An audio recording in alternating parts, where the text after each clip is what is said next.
নিৰ্বাচন আহি পালেই মই বিচাৰোঁ এই নিৰ্বাচনত অসমৰ ৰাইজে যাতে নৰেন্দ্ৰ মোদীক পুনৰ ভোট দি জয়ী নকৰে। কাৰণ আমাৰ এই ভাৰতবৰ্ষখন ধৰ্মনিৰপেক্ষ এখন ৰাষ্ট্ৰ। কিন্তু মোদীয়ে পাকে প্ৰকাৰন্তে হিন্দু ৰাষ্ট্ৰলৈ পৰিণত কৰিব খুজিছে। এই কথাটোৰ মই ঘোৰ বিৰোধী আৰু তেওঁ কৰ্পৰেট গোষ্ঠীক প্ৰাধান্য দিছে। সেইফালৰ পৰাও মই তেওঁৰ কাম কাজৰ খুব বিৰোধী।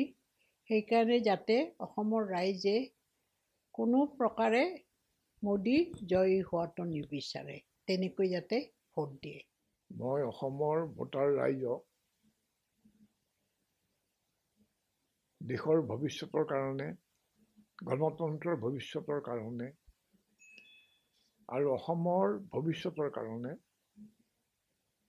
এইবাৰ যেনে তেনে বিজেপিক পৰাস্ত কৰিবলৈ আহ্বান দিছোঁ। এই কথাবিলাক মই বহুত ভাবি চিন্তি বিবেচনা কৰি কৈছোঁ, ওপৰতে কোৱা নাই। আৰু দেখিছোঁ যে বিজেপিয়ে প্ৰথমতে বিভিন্ন দিশত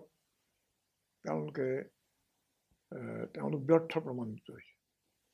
GST, বিমুদ্ৰাকৰণ, তাৰপৰা make in India, startup India, এইবোৰ ফ্লপ আঁচনি।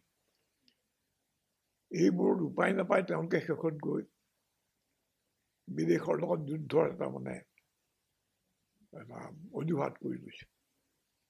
সেইটোৰো বিশ্বাসযোগ্যতাৰ অভাৱ ঘটিছে বুলি বিভিন্ন বিশেষজ্ঞ মহলৰ পৰা খবৰ পোৱা গৈছে। তেওঁলোকৰ সাফল্য কিমান সন্দেহৰ কথা। আৰু এইটো নিৰ্বাচনত ব্যৱহাৰ কৰাটো, নিৰ্বাচনমুখী হোৱাটো অত্যন্ত বিপদজনক কথা। তদুপৰি মই দেখিছোঁ তেওঁলোকে এই যে ভয়াৱহ অৱস্থা, তাৰ বিৰুদ্ধে যদিও জনমত স্বাভাৱিকতা হ'ব এইবিলাক ঘটনাৰ প্ৰতি, যিবোৰ জনসাধাৰণৰ অভাৱ, দাৰিদ্ৰ্য, নানা ধৰণৰ দমন নীতি আৰু সাম্প্ৰদায়িক যিটো বিষবাস্প, তাৰ বিৰুদ্ধে জনসাধাৰণৰ ক্ষোভ হ'বই। সেইবোৰ যাতে প্ৰকাশ নাপায় তাৰ কাৰণে অভূতপূৰ্ব দমন নীতি আশ্ৰয় লৈছে। এই গোটেইবোৰ কথা বিবেচনা কৰি ৰাইজক মই আহ্বান দিছোঁ, তেওঁলোকে দেশ, জনগণ আৰু অসমক ৰক্ষা কৰিব পাৰে। যি অসমৰ ওপৰত তেওঁলোকে কেবখন জাপি দিছে, নাগৰিকত্ব আইন সংশোধন বিল, যিটোৱে অসমৰ থলুৱা মানুহক একেবাৰে সংখ্যালঘুত পৰিণত কৰিব। অসমত ভৱিষ্যত কি সংস্কৃতি হ'ব, কি ভাষা প্ৰাধান্য লাভ কৰিব, একো ক'ব নোৱাৰা অৱস্থা কৰি পেলাব খুজিছে। এইটো বাৰে বাৰে পশ্চিমবংগৰ দোহাৰিছে।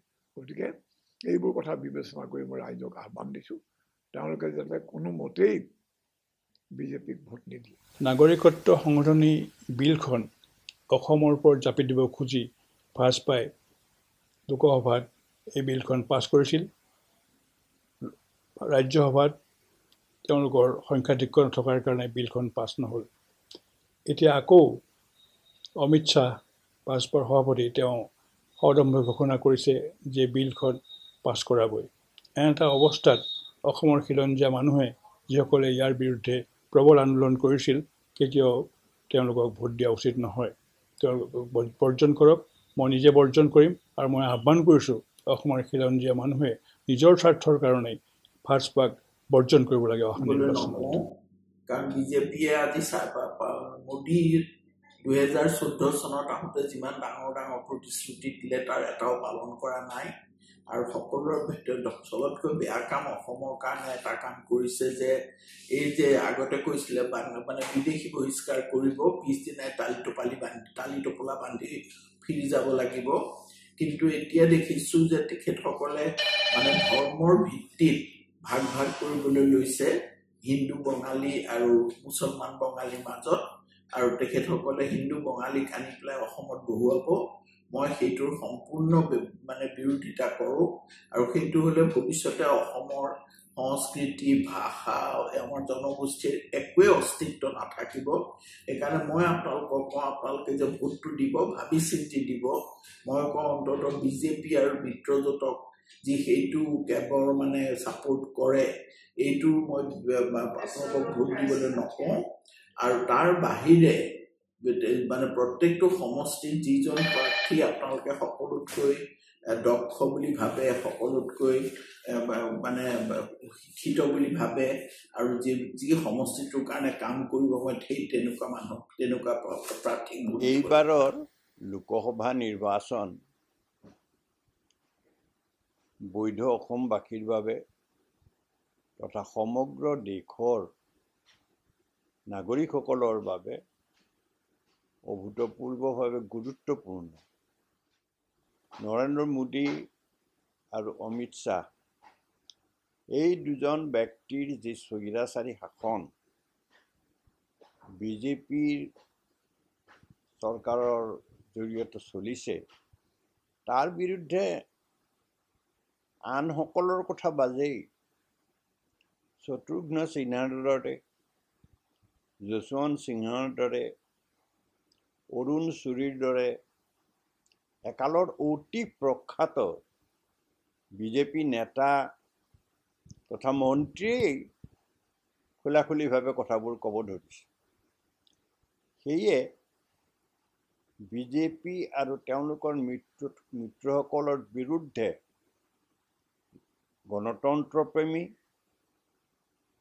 সকলো ভাৰতীয়ই সকলো বৈধ অসমবাসীয়ে ভোটদান এইবাৰ কৰিবই লাগিব অসমত বৈধ অসমবাসীৰ অসমীয়া তথা আন খিলঞ্জীয়াসকলৰ বাবে এই নিৰ্বাচনত বিজেপি আৰু তেওঁলোকৰ মিত্ৰ অগপকে ধৰি যিসকল মিত্ৰ আছে তেওঁলোকৰ বিৰুদ্ধে ভোটদান কৰাটো আত্মৰক্ষা তথা আত্মসন্মানৰ বিশেষ প্ৰশ্ন হৈ পৰিছে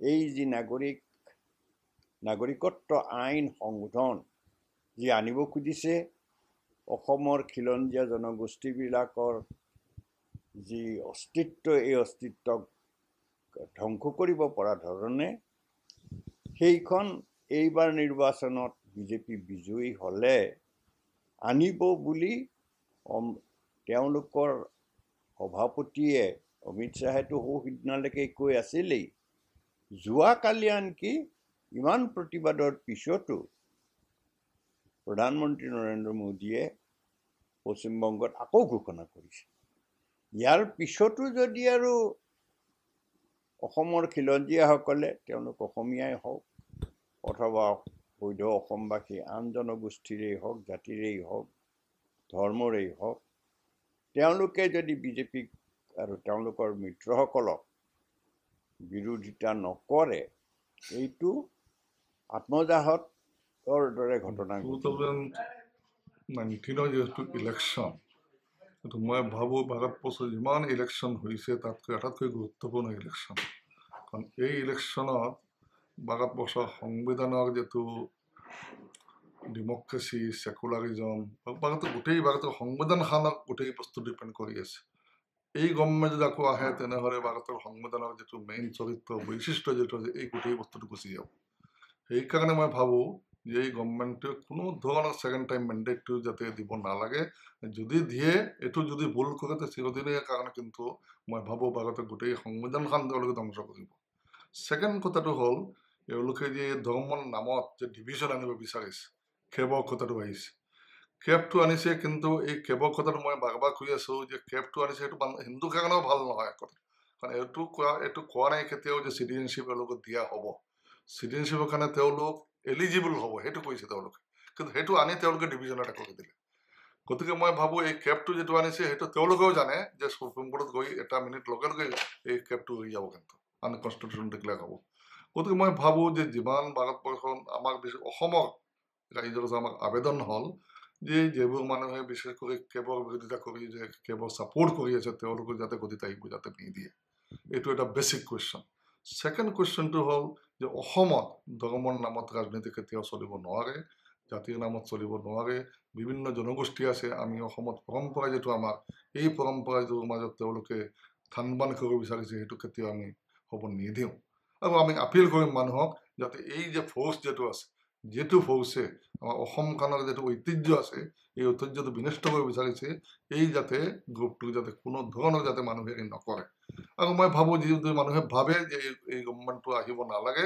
গোটেই মানুহৰ কৰ্তব্য হ'ব অকল নিজে নহয় গোটেই জেগাত ওলাব লাগে ওলাই গৈ মাছটোৰ হেৰি প্ৰচাৰ কৰিব লাগে যাতে কোনো ধৰণৰ মানুহে যাতে ভোট নিদিয়ে গতিকে অকলে খালি নিদিলে নহ'ব মই ভাবো তেওঁলোকে প্ৰচাৰ কৰাৰ এটা দায়িত্ব আছে মানুহক বুজাব দায়িত্ব আছে আৰু সেইটো যাতে বুজাব পাৰে মই আশা কৰোঁ যে তেওঁলোকে কেতিয়াও পাৱাৰত আহিব নোৱাৰে আকৌ এবাৰ লোকসভাৰ নিৰ্বাচন আহিছে 2014 চনত যি প্ৰতিশ্ৰুতিৰে নৰেন্দ্ৰ মোদী নেতৃত্বাধীন চৰকাৰখনে দেশ শাসনৰ দায়িত্ব পাইছিল এই চৰকাৰে নিৰ্বাচনী প্ৰতিশ্ৰুতিসমূহটো পূৰণ কৰিব নোৱাৰিলে বৰং বিগত কালছোৱাত ভাৰতবৰ্ষৰ গণতন্ত্ৰৰ প্ৰতি বিশেষ ধৰণৰ প্ৰত্যাহ্বান নমাই আনিলে যিবোৰ প্ৰতিষ্ঠানে যিবোৰ সংস্থাই আৰু সংবিধানে দিয়া অধিকাৰ পৰ্যবেক্ষণ আৰু সংৰক্ষণৰ দ্বাৰা যিবোৰ ব্যৱস্থাই দেশখন পৰিচালনা কৰে সেই ব্যৱস্থাসমূহৰ ভিতৰত আজি CBIৰ দৰে প্ৰতিষ্ঠান আজি উচ্চতম ন্যায়ালয়ৰ দৰে ন্যায়িক ব্যৱস্থাও আজি বিপদৰ সন্মুখীন হৈছে এই চৰকাৰৰ এই হঠকাৰী স্বৈৰাচাৰী যি কাম-কাজ এই কাম-কাজে আগন্তুক দিনৰ দেশৰ গণতন্ত্ৰ ঐক্য সংহতি বিপন্ন কৰাৰ আচলতে সম্ভাৱনা দ্ৰুততৰ হৈছে এনে কাৰণতে আগন্তুক দিনত যিসকল লোকে স্বাধীন চিতীয়াভাৱে জীৱন নিৰ্বাহ কৰিব পাৰে চিন্তাৰ আৰু মত প্ৰকাশৰ স্বাধীনতা উপভোগ কৰিব পাৰে আৰু দেশখনৰ ঐক্য সংহতি আৰু বিভিন্ন জাতি ধৰ্ম গোষ্ঠীৰ মাজত সম্প্ৰীতিৰে ভাৰতবৰ্ষত যি বৈচিত্ৰতাৰ মাজৰ ঐক্য তাক জীয়াই ৰাখিবৰ কাৰণে মই ভাবোঁ এই নিৰ্বাচনত দেশৰ সৰ্বসাধাৰণ ৰাইজে বিবেকক সুধি আৰু এই স্বৈৰাচাৰী প্ৰৱণতাৰ বিৰুদ্ধে মত প্ৰকাশৰ এটা সুযোগ লাভ কৰিছে তেখেতসকলে সেই সুযোগ লাভ কৰাৰ পৰিণতিত এই নিৰ্বাচনত যাতে তেখেতসকলে বিগত কালছোৱাত ভুৱা প্ৰতিশ্ৰুতিৰে ৰাইজক প্ৰতাৰণা কৰা যি দল আৰু চৰকাৰ তাক প্ৰত্যাখ্যান কৰি আগন্তুক দিনত ভাৰতবৰ্ষৰ গণতন্ত্ৰৰ প্ৰতি অহা সংশয় আৰু বিশেষকৈ সমস্যাবহুল সংকটকালীন অসমত আজি নাগৰিকত্ব সংশোধনী বিধেয়ককে ধৰি যিবোৰ ব্যৱস্থাৰে জাতিটোক ধ্বংসৰ মুখলৈ ঠেলি দিয়াৰ ষড়যন্ত্ৰত এই চৰকাৰ লিপ্ত হৈছে তেওঁলোকক এটা শিকনি দি আগন্তুক দিনৰ ভাৰতবৰ্ষ আৰু অসমৰ ৰাইজৰ আৰু দেশৰ ৰাইজৰ স্বাৰ্থৰ অনুকূলে গণতন্ত্ৰ যাতে বৰ্তি থাকে আমাৰ গণতন্ত্ৰ যাতে পুৰঠ হয় আমাৰ গণতন্ত্ৰই যাতে দেশবাসীৰ কল্যাণ সাধিব পাৰে তাৰ নিশ্চিতিৰ বাবে এইবাৰ ভোটদানৰ ক্ষেত্ৰত প্ৰতিজন ভাৰতীয় প্ৰতিজন অসমীয়াই দায়িত্ব সহকাৰে বিবেকক সুধি যাতে তেখেতসকলে এই স্বৈৰাচাৰী ব্যৱস্থাৰ সমাপ্তি বিচাৰে আৰু এটা নতুন আশাৰ জন্ম দিয়ে তাকেই মই আজি আমাৰ ৰাজ্যখনৰ আৰু আমাৰ দেশৰ জনসাধাৰণৰ প্ৰতি আহ্বান জনাওঁ আজিকালিৰ কথাই নহয় অতীজৰে পৰা দেখা যায় অসম তথা উত্তৰ পূৰ্বাঞ্চলৰ ৰাইজে কেন্দ্ৰৰ চৰকাৰ বা দিল্লীস্থ ৰাজনীতিৰ পৰা সদায়েই মাহিয়াই সুলভ আচৰণহে পাই আহিছে আমাৰ স্বাৰ্থৰ প্ৰতি তেওঁলোকৰ কাহানিও ব্যতিব্যস্ত হোৱা দেখা নগ'ল আমাৰ দাবীবোৰ আন্দোলন অবিহনে তেওঁলোকৰ দৃষ্টিগোচৰেই নহয় ইদানিং নাগৰিকত্ব সংশোধনী বিধেয়ক 2016 চনৰ বিধানবিলাকে আমাৰ অঞ্চলৰ ৰাইজৰ সমাজ সংস্কৃতি তথা অস্তিত্বৰ প্ৰতি ডাঙৰ ভাবুকিৰ সৃষ্টি কৰি আনিছে এই কথা বুজি পাই সমগ্ৰ উত্তৰ পূৰ্বাঞ্চলৰ ৰাইজে অসমকে ধৰি কেইখন ৰাজ্যৰ ৰাইজে এই ভাবুকিৰ মৰ্ম উপলব্ধি কৰি তাক আইনত পৰিণত কৰাৰ পৰা বিৰত কৰি ৰাখিলে প্ৰতিহত কৰি ৰাখিলে এটা ডাঙৰ আন্দোলনৰ মূৰত এই আইনৰ প্ৰতি আগ্ৰহী কোনো মহলেই যাতে ভৱিষ্যতে এনেধৰণৰ কোনো উদ্যোগ ল'ব নোৱাৰে হাতত, তাৰ প্ৰতি লক্ষ্য ৰখাটো আমাৰ ৰাইজৰ পৰম কৰ্তব্য। তাৰেই এটা অংশ হিচাপে মই ক'ব বিচাৰিছোঁ, আগন্তুক নিৰ্বাচনত আমাৰ দায়িত্ব হ'ল এই বিধেয়কখনৰ সপক্ষে থকা কোনো দল বা নিৰ্দলীয় প্ৰাৰ্থীয়ে যাতে কোনোপধ্যে নিৰ্বাচিত হৈ লোকসভালৈ যাব নোৱাৰে, তাৰ প্ৰতি লক্ষ্য ৰখাটো। এইটোৱে হ'ব বৰ্তমানৰ সময়ত আমাৰ ৰাইজৰ এটা নিতান্তই কৰিবলগীয়া কাম। নিৰ্বাচন আহিছে, নিৰ্বাচনক আমি এটা সুযোগ হিচাপে গ্ৰহণ কৰিব লাগে আৰু বৰ সচেতনভাৱে সজাগ হৈ সকলো বিচাৰ বিবেচনা কৰিহে ভোট দিব লাগে। মই ভাবোঁ অসমৰ ক্ষেত্ৰত আমাৰ কেতবোৰ বিশেষ সমস্যা, বিশেষ কিছুমান বিষয় আছে, সেইবিলাকৰ প্ৰতি আমি চকু ৰখা উচিত। আমি যিটো সংবিধান নাগৰিকত্ব আইন সংশোধনৰ যিখন বিধেয়ক আছে সেইখনৰ বিৰোধিতা কৰি আছোঁ। আমাৰতো এনেকুৱা লাগে যে এই ক্ষেত্ৰত এতিয়া যিটো শাসক দল আছে তেওঁলোকে কৈছে যে তেওঁলোকে বিধেয়কখন আনিব, নিৰ্বাচনত জয়ী হোৱাৰ লগে লগেই বিধেয়কখন আনিব। আন এটা দলে, বিৰোধী দলে কৈছে যে বিধেয়কখন আমি সমাধিস্থ কৰিব, হোৱাৰ লগে লগে বাতিল কৰা হ'ব যদি আমি পাৱাৰলৈ আহোঁ। গতিকে এফালৰ পৰা চাবলৈ গ'লে এইবাৰৰ নিৰ্বাচনটো আমাৰ কাৰণে যে বিধেয়ক সংশোধনী, যিটো নাগৰিকত্ব সংশোধনী বিধেয়কৰ ক্ষেত্ৰত এটা ৰেফাৰেণ্ডমৰ নিচিনাই হৈছে। গতিকে আমি সেই বিষয়ত সজাগ হৈ আমি কি বিচাৰোঁ আমাৰ ভোট দিয়াৰ মাজতে প্ৰতিফলিত হ'ব লাগে আৰু এই ধৰণে ভোট দিব লাগে। তাৰপিছত বাকী বিগাৰ যিবিলাক সামগ্ৰিক কথাখিনি আছেই, অসমৰ বিশেষ ৰাজ্যৰ মৰ্যাদা যিটো লৈ যোৱা হ'ল, সেইটো দিব বুলি কোনোবা এটা কোন দলে কৈছে আমি চাব লাগে আৰু কোনে লৈ গৈছিলে সেইটো চাব লাগে। গতিকে ভোট দিয়াৰ ক্ষেত্ৰত সেই বস্তুটো আহিব লাগে। অসম ভাৰতৰ অসাম্প্ৰদায়িক সুস্থ গণতান্ত্ৰিক পৰম্পৰাটোক 5 বছৰীয়া নৰেন্দ্ৰ মোদী চৰকাৰ আৰু 2.5 বছৰীয়া ৰাজ্যিক বিজেপি চৰকাৰখনে পদদলিত কৰি পেলাইছে। হিন্দু সম্প্ৰসাৰণবাদৰ এজেণ্ডাৰে এক স্বৈৰাচাৰী আচৰণেৰে জনসাধাৰণৰ অস্তিত্বৰ প্ৰতি ভাবুকি কঢ়িয়াই আনিছে। অসমীয়াৰ ভাষা, সংস্কৃতি, অস্তিত্ব হৰণ কৰিবলৈ বদ্ধপৰিকৰ হৈ সত্তালৈ আহিলে তেওঁলোকে পুনৰ CABখন, কেবখন আনিমেই বুলিছে। ৰাষ্ট্ৰৰ অসহিষ্ণুতাই চৰম পৰ্যায় পাইছে। বিকাশৰ নামত বৃহৎ কৰ্পৰেট পুঁজিৰ মোনা ভৰিছে। দেশৰ 70% সম্পদ আৰু পুঁজি 1% ধনৱন্তৰ হাতত কুক্ষিগত হৈছে। বেৰোজগাৰ বাঢ়িছে, কৃষক শ্ৰমিকৰ দুৰ্দশা বাঢ়িছে। হিন্দুত্বৰ প্ৰলাপেৰে দেশত, ৰাজ্যত ধৰ্মীয় এক মেৰু বিভাজন চলিছে। বেৰোজগাৰ ইমানেই বাঢ়িছে যে যিজন নৰেন্দ্ৰ মোদীয়ে 2014 চনত দেশৰ 20 বছৰৰ পৰা 30 বছৰ, 35 বছৰৰ নৱপ্ৰজন্মৰ লোকখিনিৰ ওপৰত, ছাত্ৰ ছাত্ৰীক লৈ, ইউথক লৈ নতুন ভাৰত গঢ়াৰ সংকল্প গ্ৰহণ কৰি নৱপ্ৰজন্মলৈ উদাত্ত কণ্ঠৰে বাণী যোগাইছিল। সেই নৱপ্ৰজন্মকো মই আজি কওঁ যে দেশত বেৰোজগাৰৰ সংখ্যা নৰেন্দ্ৰ মোদীৰ কালচোৱাত সৰ্বাধিক হৈছে বিগত দশকবোৰৰ ভিতৰত।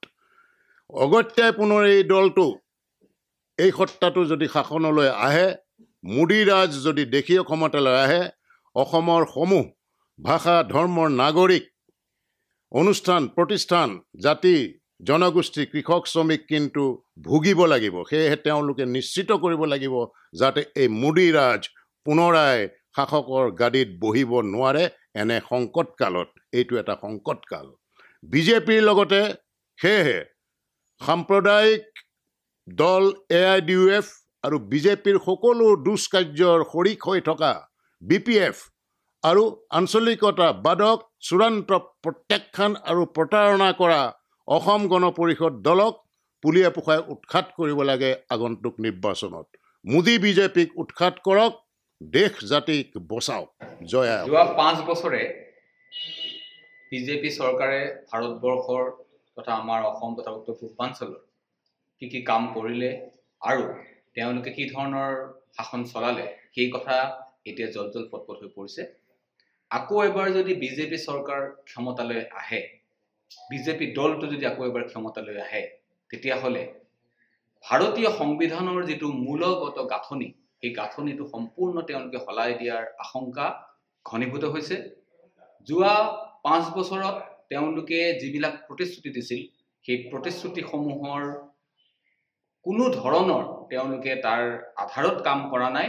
তাৰ পৰিৱৰ্তে তেওঁলোকে মিথ্যাচাৰৰ আশ্ৰয় লৈছে, তেওঁলোকে ধনৰ জোৰৰ আশ্ৰয় লৈছে আৰু এনেকুৱা এটা পৰিৱেশ সৃষ্টি কৰিবলৈ বিচাৰিছে যে তেওঁলোকৰ শাসন কালতে যোৱা 5 বছৰতে ভাৰতবৰ্ষৰ বা অসমৰ বা উত্তৰ পূৰ্বাঞ্চলৰ আটাইতকৈ বেছি উন্নতি হৈছে। আৰু এই কথাবিলাক মিথ্যাচাৰৰ বাহিৰে একো নহয়।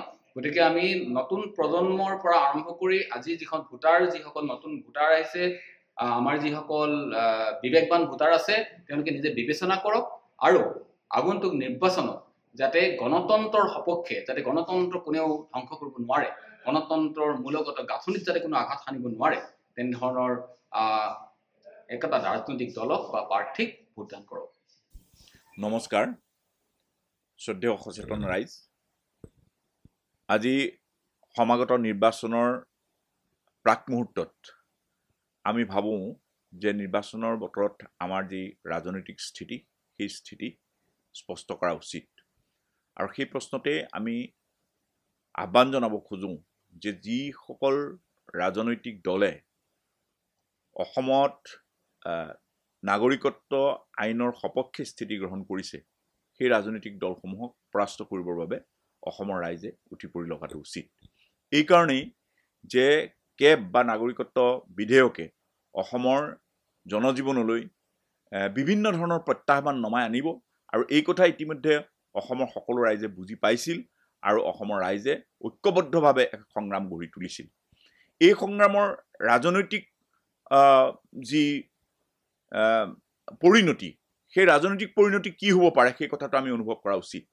আমি একে সময়তে কেবো বিৰোধিতা কৰিম আৰু একে সময়তে আমি কেবৰ সপক্ষে থকা দলসমূহক জয়যুক্ত কৰাম, তেতিয়া স্বাভাৱিকভাৱেই আমাৰ যি ৰাজনৈতিক স্থিতি এই সম্পৰ্কে এক সন্দেহ উপস্থিত হ'ব।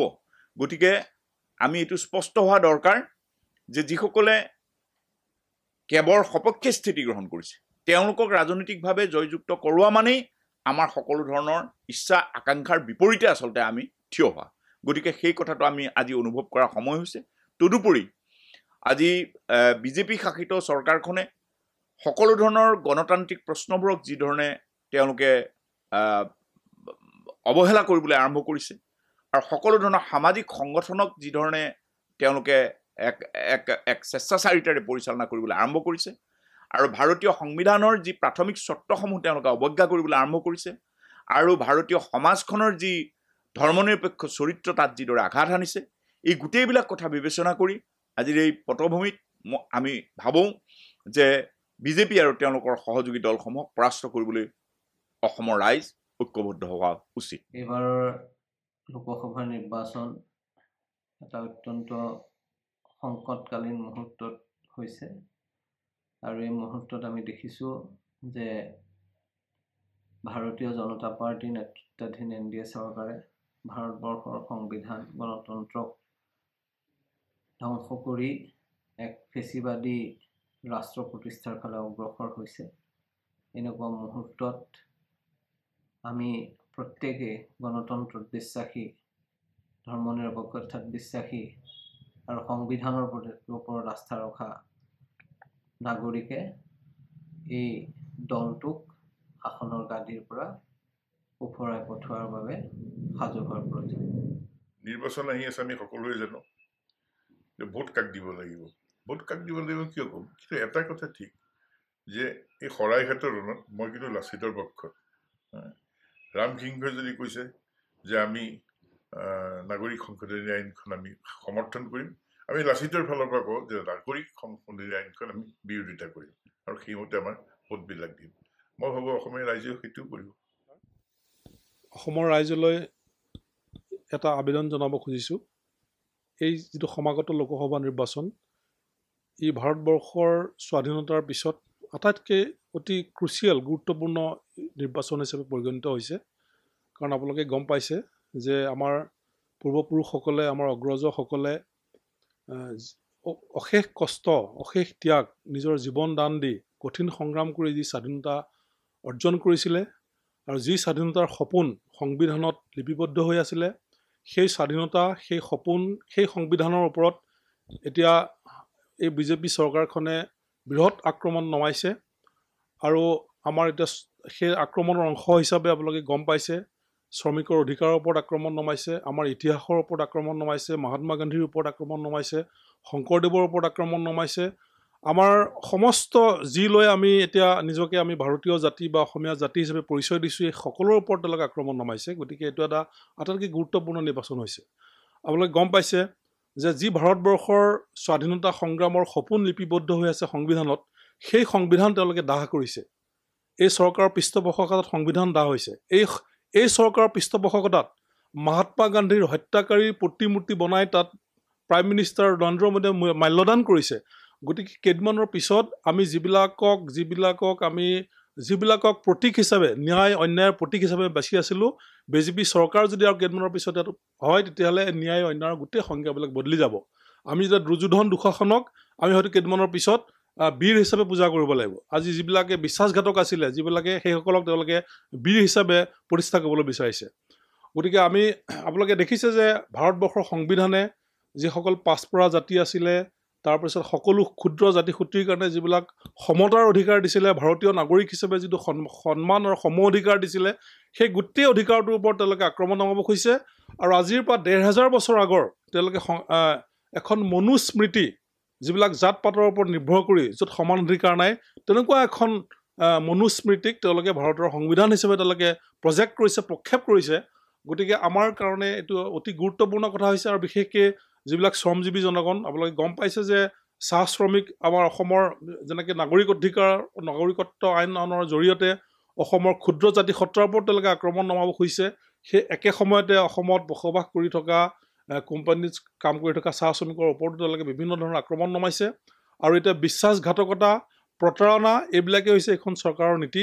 মই আশা কৰিম যে আমাৰ অগ্ৰজসকলৰ প্ৰতি সন্মান জনাই স্বাধীনতাৰ সপোনক যদি আমি আগলৈ লৈ যাব খুজিছোঁ, তেতিয়াহ'লে আমাৰ কাৰণে এইখন চৰকাৰক সমাগত নিৰ্বাচনত আমি পৰাস্ত কৰাটো অতি প্ৰয়োজন হৈ উঠিছে।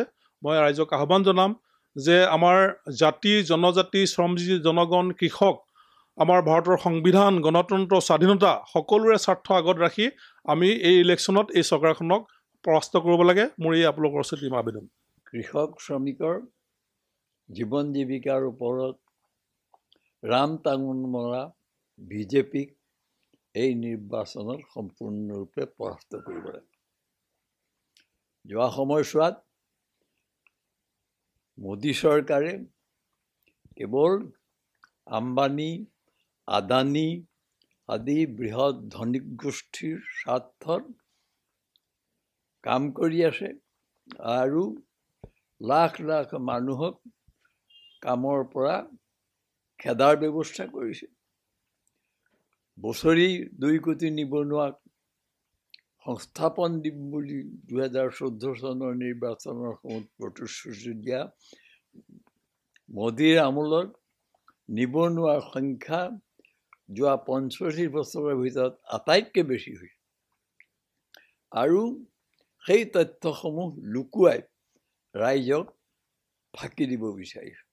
আৰু বিশেষকৈ আমাৰ অসমৰ স্বাৰ্থত, যিহেতু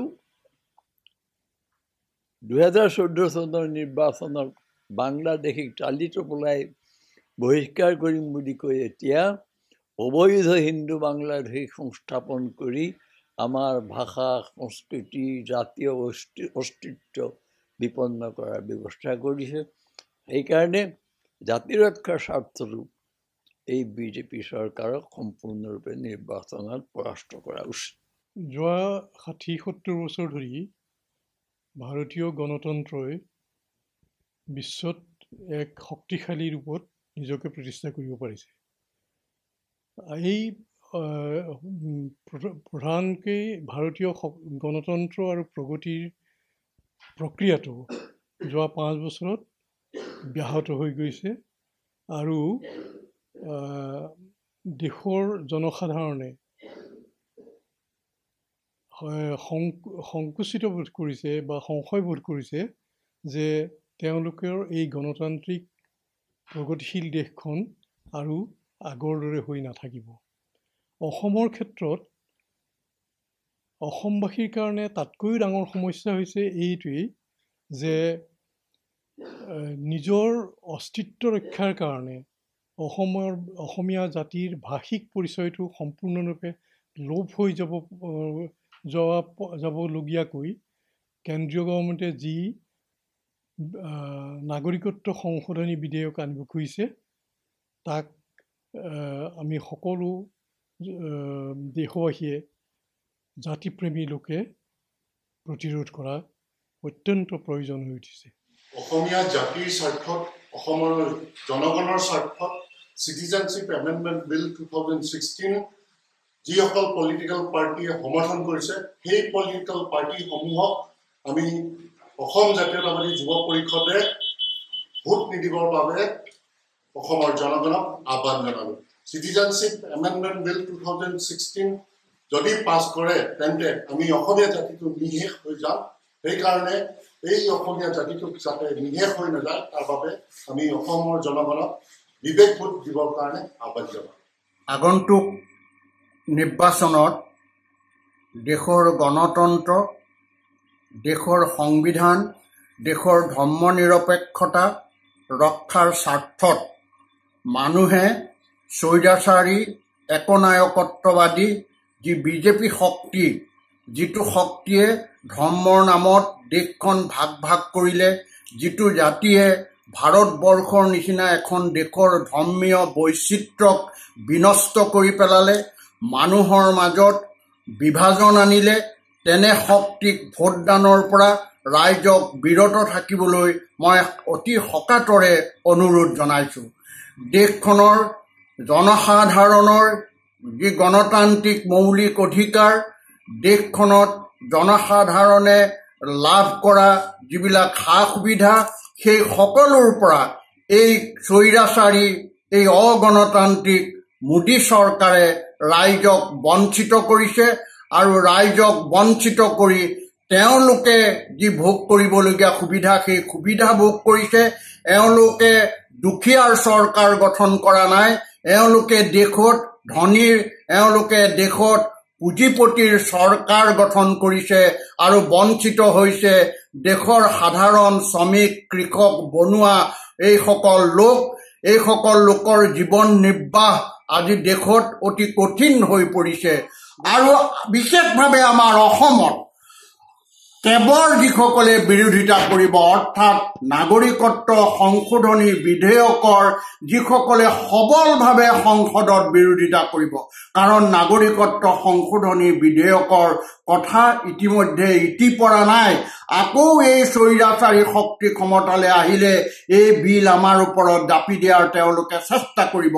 তাৰ যি তীব্ৰ বিৰোধিতা কৰিব আৰু যি এই নিৰ্বাচনত আমাক প্ৰতিশ্ৰুতি দিছে তাৰ বিৰোধিতা কৰিম বুলি তেনে প্ৰাৰ্থীক ৰাজ্যখনৰ স্বাৰ্থত, নিজৰ সমষ্টিটোৰ স্বাৰ্থত আৰু প্ৰত্যেকগৰাকী ভোটাৰৰ মৌলিক অধিকাৰ ৰক্ষাৰ স্বাৰ্থত ৰাইজে ভোট প্ৰদান কৰে। 2019 চনৰ নিৰ্বাচন দেশৰ সংবিধান ৰক্ষা কৰাৰ যুঁজ, গণতন্ত্ৰ ৰক্ষা কৰাৰ যুঁজ, মানৱ অধিকাৰ ৰক্ষা কৰাৰ যুঁজ, ব্যক্তি স্বাধীনতা ৰক্ষা কৰাৰ যুঁজ আৰু সৰ্বোপৰি অসমীয়া জাতিটোক ৰক্ষা কৰাৰ যুঁজ। বিজেপি ক্ষমতালৈ আহিলে নাগৰিকত্ব সংশোধনী বিধেয়ক জাপি দি অসমীয়া ভাষা, সাহিত্য, সংস্কৃতি ধ্বংস কৰি জাতিটোৰ মৰণ যাত্ৰা আৰম্ভ কৰিবই। সেয়ে শিলডল ভাঙি সকলো ওলাই আহক দেশৰ সংবিধান ৰক্ষা কৰিবলৈ, গণতন্ত্ৰ ৰক্ষা কৰিবলৈ আৰু আমাৰ অসমীয়া জাতিটোক ৰক্ষা কৰিবলৈ বিজেপিক বৰ্জন কৰক আৰু ভোট দিয়ক সেই শক্তিক যি নাগৰিকত্ব সংশোধনী বিধেয়কৰ বিৰোধিতা কৰিছে। 5 বছৰত ভাজপা চৰকাৰে গণতন্ত্ৰ বিৰোধী কিছুমান কাম কৰি আছে, জনসাধাৰণৰ বিৰোধী কাম কৰি আছে। বিশেষকৈ তেওঁলোকে সাংবিধানিক যি পৰম্পৰা আছিল, ৰুল অফ ল, আইনৰ শাসন, এইটো নোহোৱা কৰিছে আৰু ব্যক্তিকেন্দ্ৰিক শাসন চলি আছে ভাৰতবৰ্ষত। এতিয়া মোদী প্ৰধানমন্ত্ৰী আৰু অমিত শ্বাহ ভাজপাৰ ৰাষ্ট্ৰীয় সভাপতি, এই দুইজনে লগ লাগি দেশৰ শাসন ব্যৱস্থা চলাইছে। মন্ত্ৰীসভাৰ যি তেওঁলোকৰ যেতিয়া সামূহিক দায়িত্ব আছিল, সেই দায়িত্ব তেওঁলোকৰ নোহোৱা হৈছে। এইখন চৰকাৰ যদি ভাৰতবৰ্ষত আহে তেনেহ'লে ভাৰতবৰ্ষত গণতন্ত্ৰ নিধন হ'ব। CBI বোলা বস্তুটো তেওঁলোকে নোহোৱা কৰি আছে। সুপ্ৰিম কোৰ্টত তেওঁলোকে হস্তক্ষেপ কৰি আছে বাৰম্বাৰ। ঠিক তেনেকৈ UGC, ইউনিভাৰ্চিটি গ্ৰেণ্টছ কমিশ্যন, তেওঁলোকে হস্তক্ষেপ কৰি আছে। Indian council of historical research, তাত যিবিলাক ফেলোশ্বিপ দিছিল সেইবিলাক তেওঁলোকে নোহোৱা কৰিছে। ঠিক তেনেকৈ নীতি আয়োগ, প্লেনিং কমিশ্যন যিটো চলি আহিছিল, এজন মানুহক দিছে দায়িত্ব আৰু সেইজন মানুহকে মোদীয়ে চলাই আছে। গতিকে এনে এটা অৱস্থাত কেন্দ্ৰীভূত শাসন ব্যৱস্থা ব্যক্তিগতকৰণ চলিছে। গতিকে এইটোৱে ভাৰতবৰ্ষত গণতন্ত্ৰ চেচ কৰি আনিছে। অনবৰত এটা নাগৰিকত্ব সংশোধনী বিধেয়ক বিৰোধী আন্দোলন চলিছিল আৰু তাৰ পৰিপ্ৰেক্ষিততেই বিৰোধী দল বিশেষকৈ কংগ্ৰেছৰ সহযোগত ৰাজ্যসভাত এই বিলখন উত্থাপন কৰিব নোৱাৰিলে, যদিও লোকসভাত পাছ হৈছিল। আৰু এতিয়া লখিমপুৰত আহি ভাজপাৰ ৰাষ্ট্ৰীয় সভাপতি অমিত শ্বাহে কৈছে যে তেওঁলোকে আকৌ ক্ষমতালৈ আহিলে এই নাগৰিকত্ব সংশোধনী বিলখন আনিবই, তাক আইনত পৰিণত কৰিব আৰু তেতিয়াহ'লে অসমৰ ভাষা, সাহিত্য, সংস্কৃতি সকলো নিশেষ হ'ব। কোনো জনগোষ্ঠীৰে ভাষা, সাহিত্য, সংস্কৃতি টিকি নাথাকিব। আৰু সেইকাৰণে সৰ্বস্তৰৰ জনসাধাৰণে, ভাৰতবৰ্ষ আৰু অসমৰ সৰ্বস্তৰৰ জনসাধাৰণে ভাজপাক অৰ্থাৎ ভাৰতীয় জনতা পাৰ্টীৰ বিৰুদ্ধে যিবিলাক কেণ্ডিডেট আছে, প্ৰাৰ্থী আছে, আৰু নাগৰিকত্ব সংশোধনী বিধেয়ক বিৰোধী আন্দোলনত যিসকলে সহযোগ কৰিছিল, সমৰ্থন কৰিছিল, তেওঁলোকক ভোট দি জিকাই নিব লাগে, যাতে আমাৰ গণতন্ত্ৰ আৰু সাহিত্য সংস্কৃতি সকলো নিৰাপদে ৰক্ষা পৰে। এই লোকসভা নিৰ্বাচন যে আহি আছে, এই লোকসভা নিৰ্বাচনৰ ফলাফলৰ ওপৰত কেৱল ভাৰতীয়সকলৰ কাৰণেই নহয়, গোটেই আমাৰ অসমীয়া জাতিটোৰ মানে ভৱিষ্যত নিৰ্ভৰ কৰিছে। সেইকাৰণে এই আমি ভাবি চিন্তি কাক কাক ভোট দিব লাগে, এইটো ডাঙৰ কথা। মই প্ৰথমতে কওঁ, কাক ভোট দিব লাগে এইটো তেনেকৈ ক'ব নোৱাৰি। কাৰণ কাক ভোট দিব লাগিব ক'লে মানে যিসকল ভোটাৰ আছে তেখেতসকলে আমাৰতো নিজৰতো বিচাৰ বুদ্ধি আছে, বোলে মানে আমুকক ভোট দিয়ক, তামুকক ভোট দিয়ক, এনেকৈ নকওঁ। কিন্তু এটা কথা সদায় ক'ব লাগিব যে আমাৰ প্ৰথমতে আমাৰ অসমীয়া জাতিৰ স্বাৰ্থৰ কথা ভাবিব লাগিব। এতিয়া ধৰক ভাৰতীয় জনতা পাৰ্টীয়ে তেওঁলোকে কৈছে যে আমাৰ এই এমেণ্ডমেণ্ট বিলখন পাছ কৰিমেই। তেওঁলোকে পাছ কৰিবলৈ যাতে নোৱাৰে, সেই ক্ষমতা যদি নাপায়, সেইটো আমি চেষ্টা কৰিব লাগিব। এতিয়া আমি বিৰুদ্ধে অসমীয়া জাতিৰ স্বাৰ্থ বজাই ৰাখিব লাগিব। আমি এনেকুৱা লোকক ভোট দিব লাগিব যে অসমীয়া জাতিৰ স্বাৰ্থ পূৰণ হয়।